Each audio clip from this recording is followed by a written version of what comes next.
valuable golden tickets. I hope we can all keep it up. 3. Chapter 921, Elite Exchange.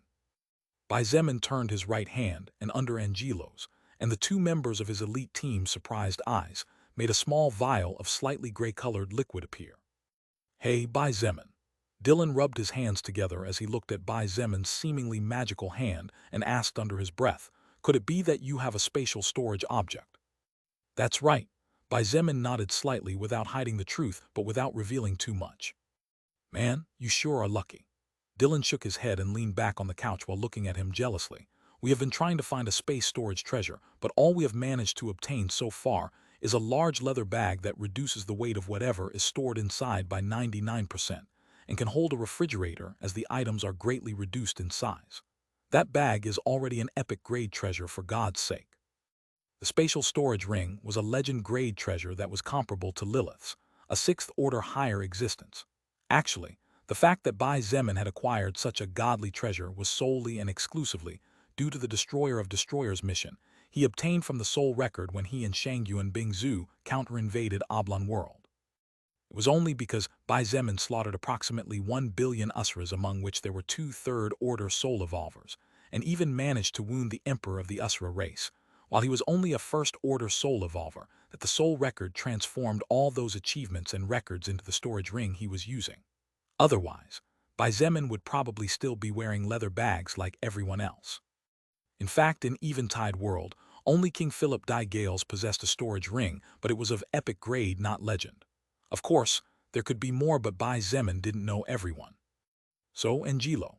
Bai Zemin shook the small vial in his hand and said with a slight smile, I am willing to exchange the formula of this vial and the vial itself for you to study in your country's laboratories in exchange for the formula of the Berserker Serum L, and a vial for us to study here in China. You're kidding, aren't you? Angelo forced a smile and shook his head. He scratched his head a little uncomfortably and said calmly, Bai Zemin, we are also able to make our own potions and vials to recover stamina faster, increase healing speed, etc. We have even found formulas to make potions of intermediate quality in the ruin we took possession of before. Bai Zemin chuckled and tossed the vial towards Angelo. I think you'll change your mind after having taken a look at it.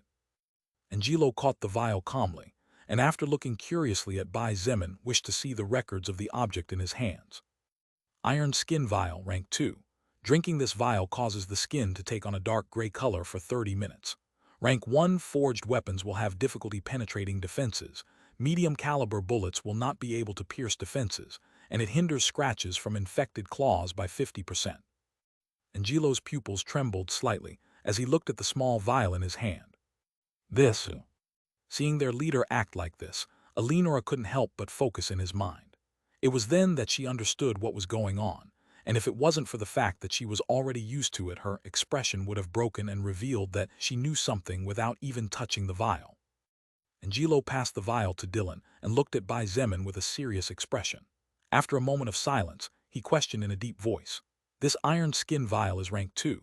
Potions or vials above rank 1 can be made since our world has evolved 2 times, but finding the necessary materials will definitely be a probably bigger headache than finding what is needed to make 50 Berserker Serum L, and the duration is also less than that of the serum. Besides, what about the adverse effects? Bai Zemin shook his head and calmly replied, although that vial is rank 2, in reality there is only one component that is a bit of a problem to find. However, this difficulty only applies to lone soul evolvers or small-sized factions. Even a medium-sized faction could do it as long as they had a lab with the necessary tools, not to mention a large-sized faction like yours. Seeing that Angelo continued in silence, Bai Zemin continued. The iron skin vial has no side effects at all, unlike the Berserker Serum L, with the only exception being the fact that it can only be consumed by soul evolvers. In fact, a level 5 soul evolver can drink up to 3 vials in a row without any problem. So while it is true that the duration of a single vial is shorter than that of Berserker Serum L, its overall duration is higher as long as the consumer has more than 1 vial in their possession. Hearing Bai Zemin's words, Angelo fell into deep contemplation. If what Bai Zemin said was true, then the iron skin vial was something Angelo did not want to separate of. All factions in the world had their own problems.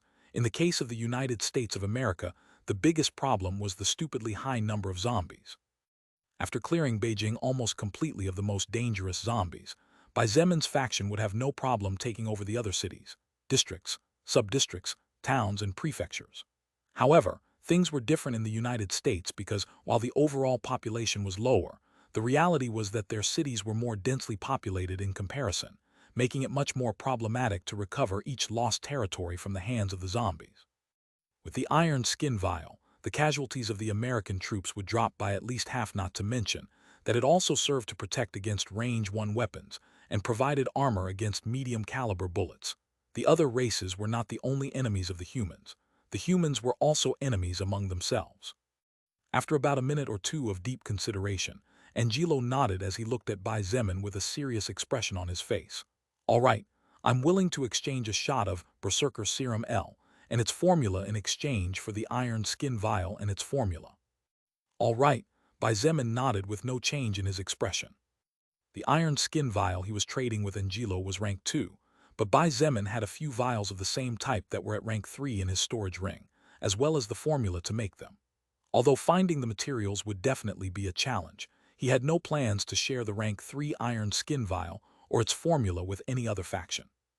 In fact, Bai Zemin did not plan to share anything above rank 2 with anyone, and would treat anything at rank 3 or higher as a national secret that only a very limited number of people could access. This was because the difference between rank 2 and rank 3 was simply too huge, and in a battle that difference would show from minute 1. Angelo was holding back, but so was Bai Zemin.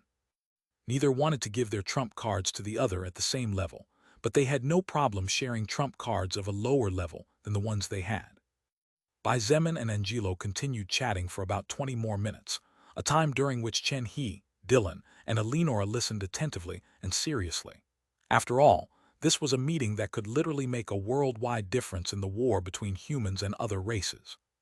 I wish I had more time, but I'm afraid I have to return to the United States. Angelo stood up, and while he reached out his right hand to squeeze Bai Zemin's, he couldn't help but sigh. What a waste. If only we had started this meeting yesterday, we could have ironed out so many more details and favored each other so much more. Bai Zemin couldn't help but agree and nod. Indeed, it's a pity. He and Angelo had only exchanged 2 things with each other. One was the Berserker Serum L, for the iron skin vial as well as the formula to concoct them. The other thing that the 2 leaders of their respective factions had exchanged was much more important. Angelo had given Bai Zemin a digital copy of a blueprint detailing how to build an energy shield system capable of resisting vacuum bomb-level blasts or second-order soul evolvers' attacks. This shield was a weakened version of the shields that the U.S. Artemis-class helicopters possessed and could be mounted on land or air vehicles. In return, Bai Zemin gave him a digitized copy of how to build electromagnetic guns.